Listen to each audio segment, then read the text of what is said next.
السلام علیکم ورحمۃ اللہ وبرکاتہ۔ بسم اللہ الرحمن الرحیم، والصلاة والسلام علی رسولہ الکریم وعلی آلہ وصحبہ اجمعین۔ میرے عزیزوں، بھائیوں، بہنوں، بچوں، بچیوں، اور جن سب تک میری بات پہنچے اور اللہ پہنچائے، میرا سب کو سلام ہو۔ اور میں پچھلے دنوں گر گیا تھا، لیکن شکر ہے اللہ کا، ہڈی نہیں ٹوٹی، کوئی دانت نہیں ٹوٹا، لیکن پورے چہرے میں درد ہے۔ تو مجھے ایسے خیال آیا کہ کچھ قرآن کے ساتھ سفر کرنا چاہیے، کچھ حدیث پاک کے ساتھ۔ تو جتنی ہمت ہوگی میں آپ کے سامنے کچھ نہ کچھ پیش کرتا رہوں۔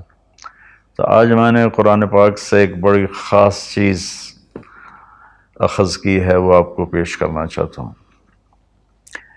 انسان کے علاوہ جتنی مخلوق ہے سب تعلیم یافتہ ہے۔ انہیں یہ پتہ ہے ہمارا بنانے والا کون ہے، انہیں یہ پتہ ہے ہماری بندگی کیا ہے۔ کُلٌ قد علم صلاتہ و تسبیحہ، ہر شے کو پتہ ہے میں نے بندگی کیسے کرنی ہے، اللہ کو یاد کیسے کرنا ہے۔ تو یہ آیت بڑی خوبصورت ہے پوری کائنات کو بتانے کے لیے کہ ایک پتھر کو بھی پتہ ہے کہ میرا رب کون ہے اور میری بندگی کیا ہے، میری نماز کیا ہے۔ وَإِن مِّن شَيْءٍ إِلَّا يُسَبِّحُ بِحَمْدِهِ، یہ اس سے بھی زیادہ طاقتور ہے مفہوم کے لحاظ سے آیت، کہ کائنات میں ایک ریت کے ذرے سے لے کر ہمالیہ پہاڑ تک کوئی چیز ایسی نہیں جو اللہ کو یاد نہ کرتی ہو۔ لیکن انسان جاہل پیدا ہوتا ہے، اس لیے آپ حیران ہوں گے بڑے بڑے پڑھے لکھے مفکر، سائنسدان، وہ ایتھیسٹ ہیں، ان کو یہ بھی نہیں پتا کہ ہمارا بنانے والا کون ہے، ہماری زندگی کا مقصد کیا ہے، ہماری زندگی کا راستہ کیا ہے۔ وَأَنَّ هَذَا صِرَاطِي مُسْتَقِيمًا، اللہ تعالیٰ نے فرمایا یہ ہے میرا بتایا ہوا سیدھا راستہ۔ کہاں سے ملے گا؟ قرآن سے ملے گا، اور تو کہیں سے بھی نہیں ملے گا۔ تو ہمیں سیکھنا پڑتا ہے، اور سیکھنے کے لیے سب سے پہلے قرآن ہے۔ ہم شوق رکھیں قرآن کے سیکھنے کا، قرآن کو پڑھنے کا، قرآن کا ترجمہ پڑھنے کا۔ 500 آیات کے علاوہ تو سب نصیحت ہے، تو بڑا اچھا لگے گا اگر آپ روزانہ کچھ قرآن کے لیے وقت مقرر فرما لیں۔ تو قرآن یہ بتاتا ہے کہ ہم دنیا میں کیوں پیدا ہوئے ہیں، ہمارا خالق کون ہے۔ واللہ خلقکم، تمہیں اللہ نے بنایا کس چیز سے؟ من تراب، مٹی سے بنایا۔ ایک میں نے اشارہ کر دیا کیوں بنایا ہے۔ وما خلقت الجن والانس الا لیعبدون، صرف اس لیے بنایا ہے کہ تم اللہ کے بندے بن کے چلو۔ اچھا، جتنی آسمانی کتابیں ہیں وہ زندگی کا مقصد بتاتے ہیں، خالق کا پتہ بتاتی ہیں۔ تو ساری آسمانی کتابوں کا خلاصہ قرآن پاک، اور قرآن پاک کا خلاصہ علماء کہتے ہیں سورہ فاتحہ ہے، اور سورہ فاتحہ کا خلاصہ ایاک نعبد، یا اللہ صرف تیری بندگی، صرف تیری بندگی، صرف تیری عبادت، صرف تیرے آگے سجدہ، اور کسی کے آگے نہیں۔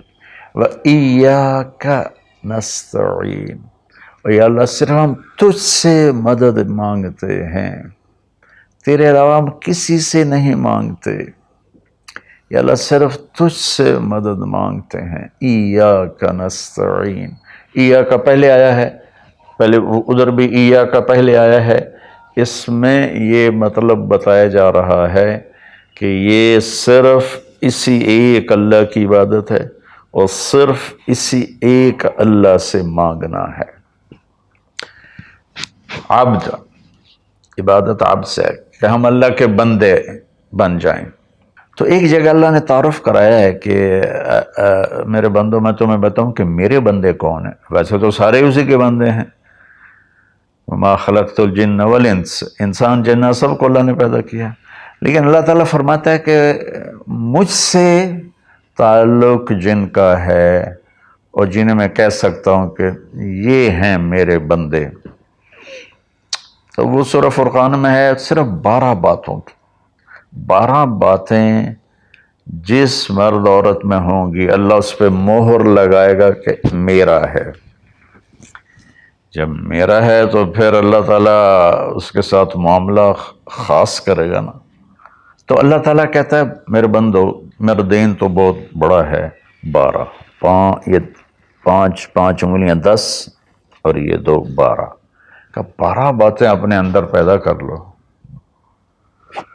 تم میرے بنو گے، پھر جو تمہاری طرف ہاتھ اٹھے گا اس سے میں کاٹوں گا، جو پاؤں اٹھے گا اس سے میں توڑوں گا، جو آنکھ اٹھے گی اس سے میں پھوڑوں گا، تو پہلے میرے بنو تو صحیح۔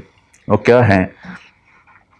وعباد الرحمن الذین یمشون علی الارض ہونا، پہلی صفت کہ اللہ کہتا ہے میرے بندے کون ہیں؟ کہتا ہے جو زمین پر عاجزی اور تواضع اختیار کرے۔ اللہ اکبر۔ زمین جب کسی کو اقتدار مل جاتا ہے تو اکڑ کے چلتا ہے، پیسہ مل جاتا ہے اکڑ کے چلتا ہے، شہرت مل جاتی ہے اکڑ کے چلتا ہے۔ تو اللہ نے کہا پہلی نشانی کیا ہے؟ عاجزی اختیار کرو۔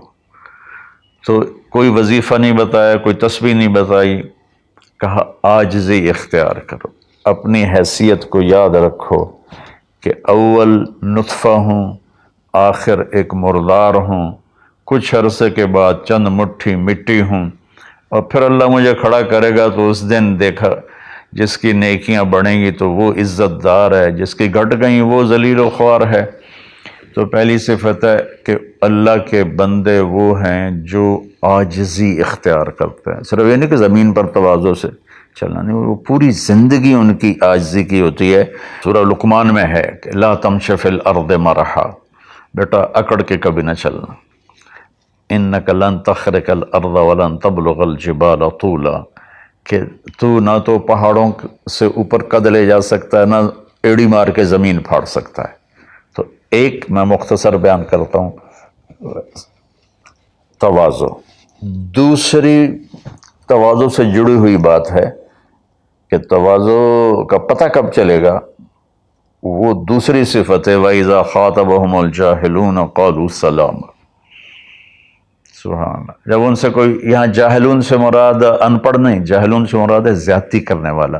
وَأَعُوذُ بِكَ مِنْ أَنْ أَجْهَلَ أَوْ يُجْهَلَ عَلَيَّ، یا اللہ میں پناہ چاہتا ہوں کوئی میرے اوپر زیادتی کرے یا میں کسی پر زیادتی کروں۔ یہاں جہالت سے مراد ہے زیادتی کرنے والا، بدتمیزی کرنے والا۔ تو وہ کیا کرتے ہیں؟ قالوا سلاما، وہ یہ نہیں کرتے کہ اس سے کتنے لوگ قطع تعلق مراد لیتے، باجی السلام علیکم، تو ڈرا ہو رے سا ڈرا ہو رے۔ تو میرا اللہ یہ نہیں کہہ رہا، میرا اللہ کہہ رہا جب ان سے کوئی غلط گفتگو کرتا ہے، غلط معاملہ کرتا ہے، بدتمیزی کرتا ہے، تو وہ آگے تمیز کے ساتھ بات کرتے ہیں، وہ غصے سے بپھر نہیں جاتے، وہ اس کے لہجے میں بات نہیں کرتے، وہ ٹھنڈے مزاج کے ساتھ اللہ اس کے رسول کو سامنے رکھ کر وہ بات کرتے ہیں۔ 2، تیسری فرمائی والذین یبیتون لربہم سجدا وقیاما، عبادت کو تیسرے نمبر پر لائے کہ میرے بندوں کی تیسری بڑی صفت یہ ہے کہ وہ رات کو اٹھتے ہیں اور مجھے یاد کرتے ہیں۔ اچھا، اب آج کل سستی کا زمانہ ہے، میرے نبی نے ایک حدیث سنائی تو وہ بہت بڑی خوشخبری ہے آپ کے لیے۔ جو عشاء کی نماز باجماعت پڑھ لے اور صبح کی نماز باجماعت پڑھ لے تو اس کی رات تہجد میں لکھی جائے گی۔ قربان جاؤں اپنے نبی کی رحمت پر اور ان کے رحمت للعالمین ہونے پر کہ میرے جیسا جو سر درد کا مریض ہے وہ رات کو نہیں اٹھ سکتا تو عشاء باجماعت پڑھ لے اور فجر باجماعت پڑھ لے، ساری رات عبادت ہے۔ باقی یہ تو ہے یعنی بالکل وہ 33 نمبر والا کام ہے، لیکن ہم پاس لوگوں میں شمار ہیں، اس صفت کے حقدار کہلائیں گے۔ باقی اصل وہ ہیں جو راتوں کو اٹھ کر یاد کرتے ہیں، ایک ہوک سی دل میں اٹھتی ہے، ایک درد جگر میں ہوتا ہے، ہم رات کو اٹھ اٹھ روتے ہیں جب سارا عالم سوتا ہے۔ تو عشق تو ایسی چیز ہے۔ ملحب کلام قد نزخرفہ ان المحبت قلب وہبناہ۔ محبت اسے نہیں کہتے کہ محبوب کو چکنی چپڑی باتیں کو، جی میں قربان جاؤں، میں صدقے جاؤں، میں واری جاؤں، آپ کے بغیر تو جی نہیں سکتا، باتوں سے نہیں کہ محبت ہے دل کو اس کے قدموں پہ نچھاور کر دو۔ بہت خوبصورت بات اللہ نے کی ہے۔ تو جو لوگ ماشاءاللہ راتوں کو اٹھتے ہیں ان کو مبارک ہو، لیکن ہمارے جیسے کمزور بھی اس فضیلت میں ہیں۔ عشاء باجماعت پڑھ لو، فجر باجماعت پڑھ لو، اور پھر اللہ تعالیٰ پہ قربان جائیں کہ ان کی جو ہے نا دعا اللہ تعالیٰ بتاتا ہے، والذین یقولون ربنا اصرف عنا عذاب جہنم ان عذابها کان غراما۔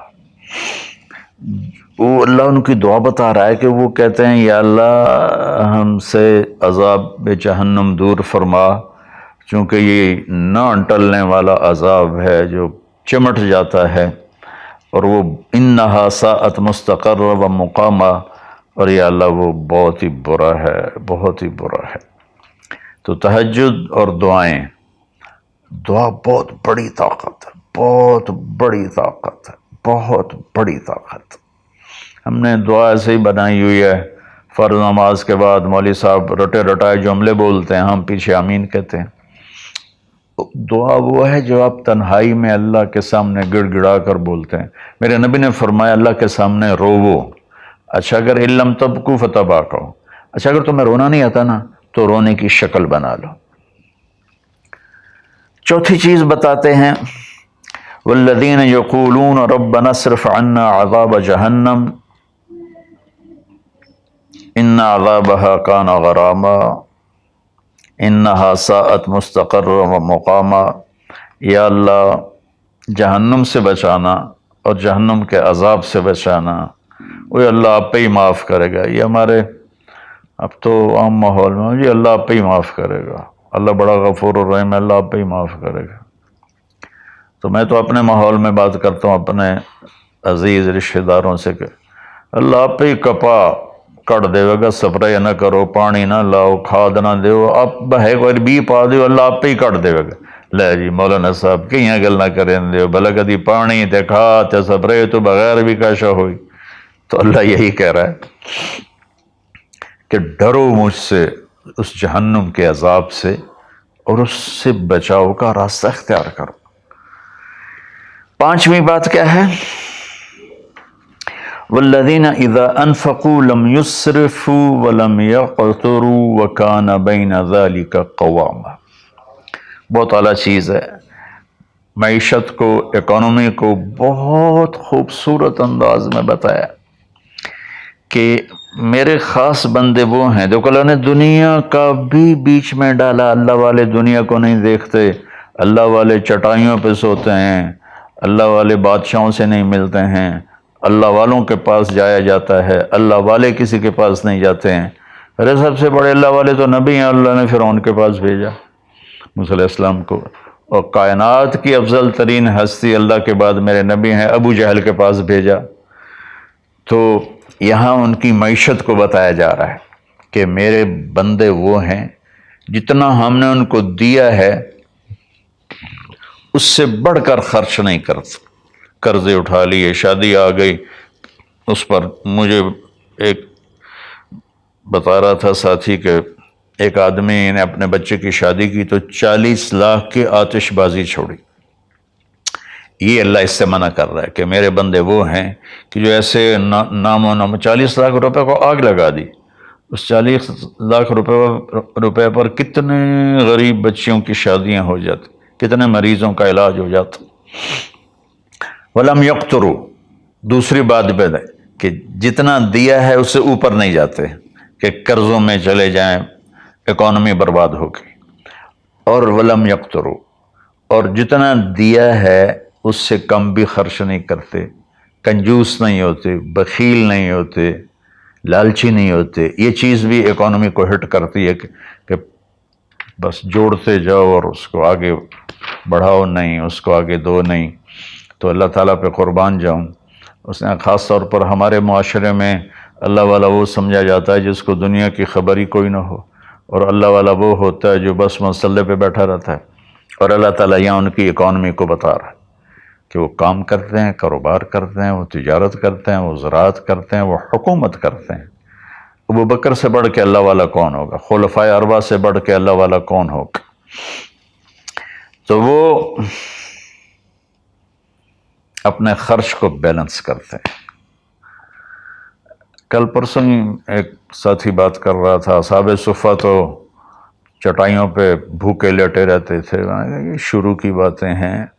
عبد الرحمن بن عوف ٹاپ 10 صحابہ میں ہیں، ٹاپ 10 صحابہ میں۔ جب ان کا انتقال ہوا تو ان کی 4 بیویوں کو جو 1/8 ملا وہ 48,000 دینار تھے، تو آج کے لحاظ سے وہ 12 ارب روپے بنتا ہے۔ جس آدمی کا 1/8 12 ارب ہو تو پورا کتنا ہوگا؟ اور 10,000 بکریاں، 1,000 اونٹ، 1,000 گھوڑے، اور شام، عراق، مصر، حجاز میں زمینیں، جائیدادیں، باغات۔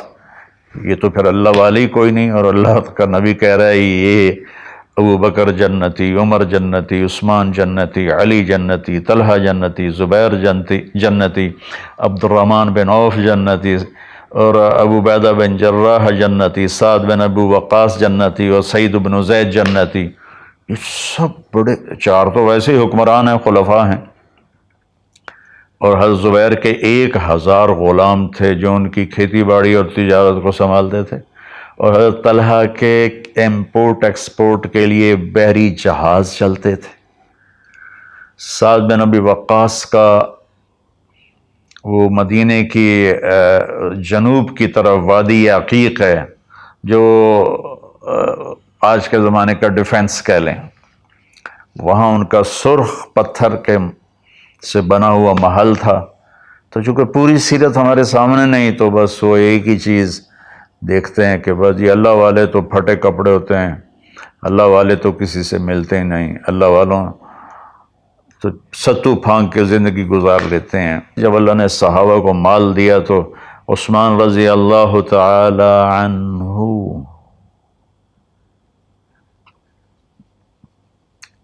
کہنے لگے اپنی بیوی نائلہ کے لیے میں نے چادر خریدی ہے 300 دینار میں، 300 دینار میں، جو 7.5 کروڑ روپیہ بنتا ہے، اور کہہ رہے ہیں کہ پتہ نہیں اسے پسند آئے گی کہ نہیں آئے گی۔ تو ہم بیچ میں دنیا کو نکال نہیں سکتے، یہ بڑی غلط تعبیر ہے اسلام کی۔ اس کے بعد کیا ہے ان کی صفت؟ 3 کٹھی بتائی ہیں، 6، 7، 8۔ اب میں آپ کو 5 بتا چکا ہوں۔ تواضع، عاجزی، اور برائی کا جواب اچھائی، اور راتوں کو اٹھ کے بندگی، اور اپنے کاروبار زندگی میں اعتدال اور بیلنس آف اکانومی تب ہوگا جب اخراجات کو کنٹرول کیا جائے گا۔ وہ ایک آدمی مجھے ملنے آیا تو کہنے لگا یہ اتنے کروڑ کی گھڑی، اور ہمارے پاس گھڑیوں کا ڈھیر ہے، کروڑوں روپے، ہر گھڑی کی قیمت کروڑوں روپے ہے۔ یہ تو نادانی کی بات ہے، نہ کہ کوئی فخر کی بات ہے۔ پھر اللہ تعالیٰ نے بتایا 3 صفتیں کٹھی بیان فرمائیں، وہ کیا ہیں؟ والذین لا يدعون مع اللہ الہا آخر، جو توحید کا جام پیتے ہیں اور اللہ کے سوا کسی کو اس کا شریک نہیں ٹھہراتے۔ دوسرا کیا ہے؟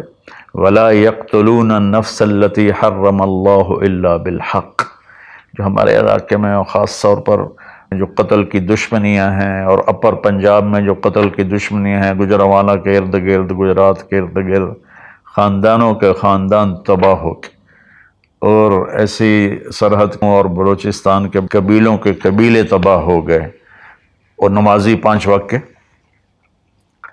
اور میرا اللہ کہتا ہے جو کسی کو قتل نہیں کرتا سوائے حق ہے۔ حق ہے، کوئی زانی پکڑا جاتا ہے اور شادی شدہ ہے اور 4 گواہ اس پہ لگ جاتے ہیں، ہم اس کو قتل کرو، اور کوئی جنگ ہے کفر اور اسلام کی، جب اس جنگ میں جب سامنے آئے لڑائی کرنے والا اسے قتل کرو۔ لیکن جیسے آج کل ہمارا ماحول ہے قتل قتل قتل قتل، بھائیو اللہ کہہ رہا ہے جو میرے بندے ہیں نا وہ کسی کو ناجائز قتل نہیں کرتے۔ تیسرا کیا فرمایا؟ ولا یزنون، زنا نہیں کرتے۔ زنا کیسے پھیلتا ہے؟ بے حیائی سے، جو چند دن پہلے میں نے بات کی تھی، تو کچھ لوگوں نے برا منایا، باقی تو اکثر نے ایکسیپٹ کیا، زنا بے حیائی سے پھیلتا ہے۔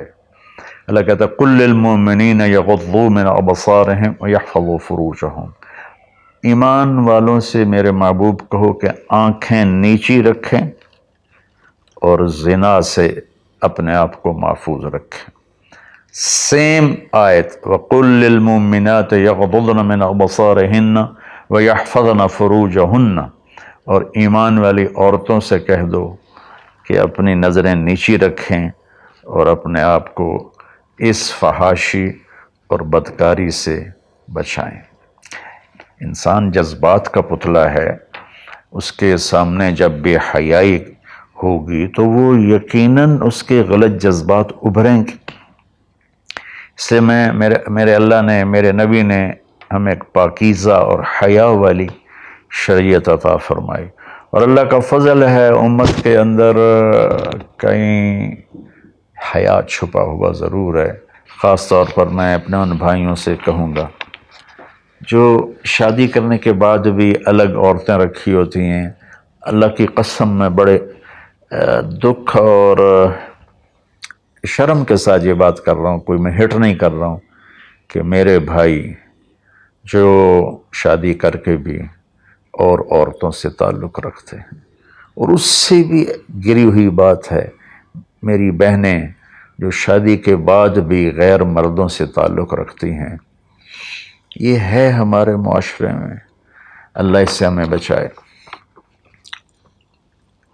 تو پھر آگے اللہ کہتا ہے اگر تم نے یہ کام کیا وَمَن يَفْعَلْ ذَلِكَ، اگر تم یہ تینوں کام کرو گے، زنا کرو گے، قتل کرو گے، شرک کرو گے، يَلْقَ أَثَامًا، بہت بڑا گناہ ملے گا، يُضَاعَفْ لَهُ الْعَذَابُ يَوْمَ الْقِيَامَةِ، بہت بڑا عذاب ہوگا، وَيَخْلُدْ فِيهِ مُهَانًا، اور ہمیشہ اس میں رہنا پڑے گا۔ لیکن إِلَّا مَن تَابَ، سوائے اس کے جس نے توبہ کر لی، وَآمَنَ، اور ایمان لایا، وَعَمِلَ صَالِحًا، اور اس نے اچھے عمل اختیار کیے۔ اب آگے خوشخبری سننا، اللہ یہ نہیں کہہ رہا اللہ ان کو معاف کر دے گا، اللہ کہہ رہا فَأُولَٰئِكَ يُبَدِّلُ اللَّهُ سَيِّئَاتِهِمْ حَسَنَاتٍ وَكَانَ اللَّهُ غَفُورًا رَحِيمًا۔ اللہ تعالیٰ فرما رہے ہیں کہ ہائے ہائے، اگر تم توبہ کر لو گے نا، ایمان لے آؤ گے، اچھے عمل کرو گے، تو میں صرف تمہیں معاف نہیں کروں گا، تمہاری برائیاں مٹا کے وہاں نیکیاں لکھ دوں گا۔ واہ قربان میرے مولا، کہتے معاف نہیں کروں گا، معاف بھی کروں گا اور تمہارے گناہوں کی جگہ نیکیاں لکھ دوں گا۔ یا اللہ ایسا کیوں کرو گے؟ کہ اس لیے کہ میں غفور الرحیم ہوں۔ تو من تابا وعمل صالحا فإنہ یتوب الی اللہ متابا، آگے اللہ نے بتایا کہ توبہ کرنے والا ہے کون؟ جو توبہ کرنے کے بعد اپنے عمل کو بدلتا ہے، اچھا کرتا ہے، یہ ہے صحیح توبہ کرنے والا۔ لیکن ایک خوشخبری سنا دو، مثلا ایک آدمی کی توبہ کر کے توڑ دیتا ہے۔ چند دن پہلے ایک نوجوان کا فون تھا، روز نے دھاڑے ماری کہ جی توبہ کرتا ہوں، پھر 15 دن بعد ٹوٹ جاتی ہے، پھر توبہ کرتا ہوں، پھر 15 دن بعد ٹوٹ جاتی ہے۔ میں نے کہا توبہ کرتے ہو؟ کہتا جی کرتا ہوں۔ میں نے کہا معاف ہے۔ وہ انسان ہی نہیں جس سے خطا نہ ہو۔ وہ انسان ہی نہیں جو بھولے نہیں. تو میرے اللہ نے توبہ کی کوئی لمٹ نہیں رکھی، نہ عدد نہ عمر. بھائی تو 60 سال کا ہو گیا ہے، تجھے حکومت پاکستان ریٹائر کرتی ہے، ہم بھی تیری توبہ قبول نہیں کریں گے. یا بھائی تو 3 دفعہ کر چکا ہے گناہ، اب ہم تیری توبہ قبول نہیں کریں گے. اللہ تعالیٰ کہتا ہے لو بلغت الذنوب عنان السماء ثم استغفرتنی غفرت لک ولا ابالی. میرے بندے میں اتنا بڑا رحم کرنے والا ہوں، تم ایک عورت یا ایک مرد اتنے گناہ کرو کہ زمین پہ رکھتے رکھتے رکھتے رکھتے آسمان کی چھت کو لگا دو، پھر ایک دفعہ کہو یا اللہ معاف کر، تو میں ساری معاف کر دوں. ہمارا اللہ بڑا پیارا اللہ ہے. اچھا، 9ویں صفت کیا ہے ان کی؟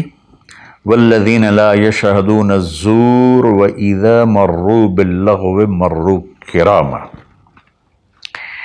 اس کا ایک ترجمہ تو یہ ہے کہ جہاں گندی محفل ہو اور شرابی کی محفل چل رہی ہے، یا کوئی ناچ گانے کی محفل چل رہی ہے، یا کہیں کسی کی غیبت ہو رہی ہے، برائی ہو رہی ہے، کسی پہ ظلم ہو رہا ہے، تو وہ اس میں شامل نہیں ہوتے، چپ کر کے دائیں بائیں سے نکل جاتے ہیں. دوسرا ترجمہ یہ ہے کہ جو جھوٹی گواہی نہیں دیتے، جو جھوٹی گواہی نہیں دیتے. اچھا، اس میں ایک بڑی اور خوبصورت بات ہے، مروا کراما وَإِذَا مروا باللغو مروا کراما. میں دیکھوں گا شراب پی رہے ہیں بچے تو میں کہوں بدبخت نامراد ذلیل کمینے شرابیں پی رہے ہیں، چرس بیچ رہے ہیں یا چرس پی رہے ہیں، میرا یہ معاملہ ہوگا. لیکن مروا کرا، جب وہ کسی غلط محفل کو دیکھتے ہیں تو عزت کے ساتھ گزر جاتے ہیں، یعنی اپنا دامن بھی بچاتے ہیں، اور جو برائی کر رہے ہوتے ہیں ان کو بھی حقیر نہیں سمجھتے. میں اپنے دیندار طبقے کے سامنے ہاتھ جوڑتا ہوں کہ غلط راہوں پہ چلنے والوں کو حقیر نہ جانیں، ان سے نفرت نہ کریں، ان سے پیار کریں. میں اپنے گاؤں میں ہوں، تلمبا 3 کلومیٹر ہے، 250 طوائفیں ہیں. ان کو صرف بیٹی کہنے پر ان کی زندگی کیا سے کیا ہوگی. وہ کچھ ان کا وظیفہ لگایا تھا تو ان کی زندگی کیا سے کیا ہوگی. تو بھائی کسی کو حقیر نہ جانو، کسی سے نفرت نہ کرو، چاہے کوئی غیر مسلم ہے چاہے کوئی مسلم ہے، لیکن تمہارے عقائد کے خلاف ہے، یا تمہارا جھگڑا ہے، تمہیں لڑائی ہے، یا وہ زانی ہے، شرابی ہے، جواری ہے، نفرت نہ کرو، نفرت نہ کرو، نفرت نہ کرو. اور 10ویں ہو گئی وَإِذَا مَرُّوا بِاللَّغْوِ مَرُّوا كِرَامًا، کہ وَالَّذِينَ إِذَا ذُكِّرُوا بِآيَاتِ رَبِّهِمْ لَمْ يَخِرُّوا عَلَيْهَا صُمًّا وَعُمْيَانًا. جب ان کے سامنے اللہ کی بات آتی ہے تو سننے سے انکار نہیں کرتے، یعنی آنکھیں بند نہیں کرتے، کان بند نہیں کرتے، کہ جیسے اندھے اور بہرے پر چیز پیش کرو تو اسے پتہ نہیں لگے گا. تو میرا اللہ کہہ رہا ہے کہ جب ان کے سامنے میری بات آتی ہے، میرا قرآن آتا ہے، میرے نبی کا فرمان آتا ہے، تو اندھے بہرے نہیں ہوتے بلکہ غور کر کے سنتے ہیں، غور کر کے سنتے ہیں. تو اللہ ایک ان کی صفت یہ بتا رہے ہیں کہ وہ اللہ کا کلام سنتے ہیں تو تاثر لیتے ہیں اور اپنے آپ کو بدلتے ہیں، اور اپنے گناہوں پر باقی نہیں رہتے بلکہ اپنے آپ کو توبہ کرتے ہیں اللہ کے سامنے. پھر جب توبہ ٹوٹ جائے پھر رو دھو کے توبہ کرتے ہیں. 11. 12ویں صفت کیا ہے؟ سبحان اللہ. واہ جی واہ. اللہ والوں کو تو بیوی بچوں کی بھی پرواہ نہیں ہوتی. اللہ والوں کے گھروں میں تو فاقے ہوتے ہیں. اب یہ اللہ والوں کی بات بتا رہا ہوں. والذین یقولون ربنا هب لنا من ازواجنا وذریاتنا قرۃ اعین وجعلنا للمتقین اماما. سبحان اللہ. جو کہتے ہیں یا اللہ ہمیں ہمارے ازواج یعنی بیویاں، ہماری اولادیں ایسی دے جو آنکھوں کی ٹھنڈک بن جائیں، اور ہمیں متقین کا سردار بنا، امام بنا. اپنی وجاہت مانگتے ہیں، وجاہت. اچھا، حب وہبا، آتا، اعطا، 3 لفظ ہیں دینے کے، آتا دیا، اعطا دیا، وہبا دیا، لیکن تینوں کے مطلب الگ الگ ہیں۔ آتا کہ میں نے آپ کو ایک چیز دی، قلم دیا، لیکن آپ کو مالک نہیں بنایا، واپس لے سکتے، بھائی واپس کرو۔ آتا میں آپ کو گاڑی دیتا ہوں تو میں آتا کا مطلب ہے کہ میں واپس نہیں لوں گا، یہ تمہاری پکی ملک ہو گئی۔ وہبا میں تمہیں وہ چیز دوں گا جو تیرے خواب و خیال میں بھی نہیں ہوگی، تیرے تصور سے بھی بالا تر ہوگی۔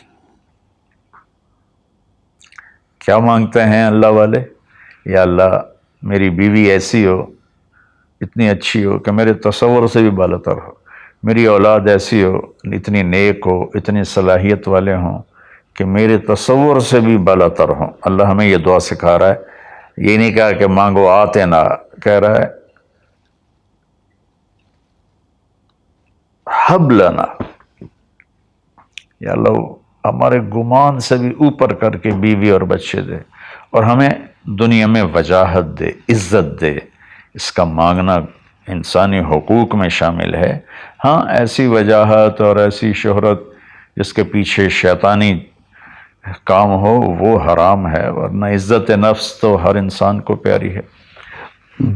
اور پھر اللہ تعالیٰ کہتا ہے قرۃ اعین، آنکھیں ٹھنڈی ہو جائیں۔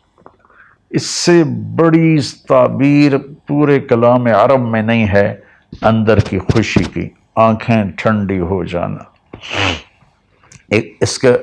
اس کا الٹا محاورہ ہے اسقط اللہ عینک، اللہ تیری آنکھیں گرم کرے، یعنی تجھے تکلیف دیکھنی پڑے، اللہ تیری آنکھیں ٹھنڈی کرے، یعنی تمہیں سکھ دیکھو، تم سکھ دیکھو۔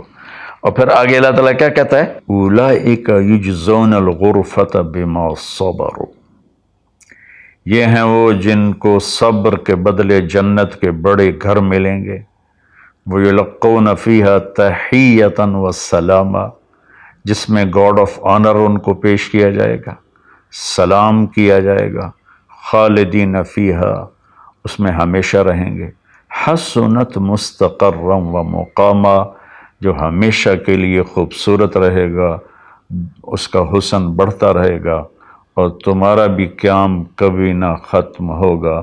میری بات تھوڑی لمبی ہو گئی، معافی چاہتا ہوں، لیکن میرے دوستو اللہ کے واسطے جو کام کرو اللہ کے بندے بن کے کرو۔ سیاست کرنی ہے اللہ کے بندے بن کے کرو، تجارت کرنی ہے اللہ کے بندے بن کے کرو، ملازمت کرنی ہے اللہ کے بندے بن کے کرو، زراعت کرنی ہے اللہ کے بندے بن کے کرو۔ اللہ تعالیٰ مجھے بھی ان 12 صفات کا عمل کرنے والا بنائے اور آپ کو بھی۔